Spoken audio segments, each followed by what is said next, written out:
هي ثالث أضخم سفينة سياحية في العالم، لا عجب أن يطلق عليها اسم الملحمة النرويجية، بطول يتعدى 330 مترا ووزن يفوق 150 ألف طن.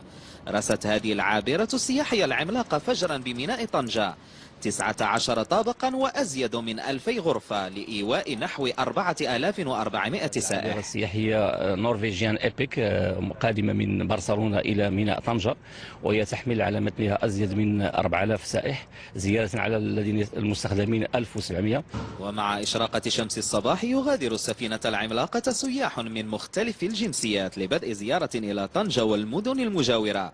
بالأرقام ارتفع عدد السياح العابرات السياحية من 100 ألف سائح سنة 2014 إلى 120 ألف سائح خلال هذه السنة بمدينة طنجة، سياح غالبا ما يسافرون برفقة أسرهم.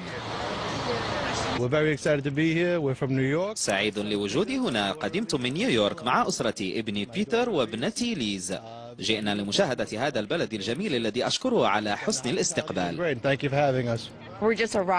نحن متحمسون لهذه الزيارة السياحية. أنا برفقة والدتي سنستقل الحافلة للقيام بجولة في المدينة.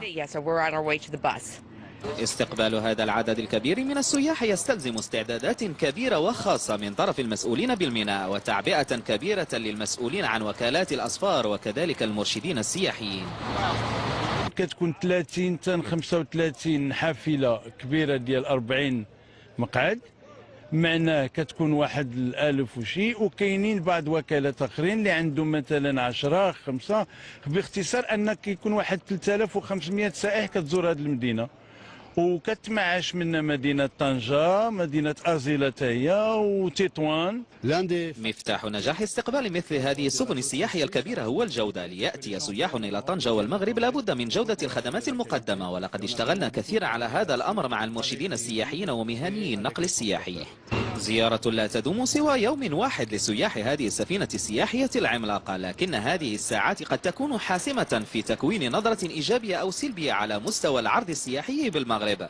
عرض قد يساهم في جلب عابرات سياحية أخرى للرسو بميناء طنجة أياما لاكتشاف غنى المنطقة.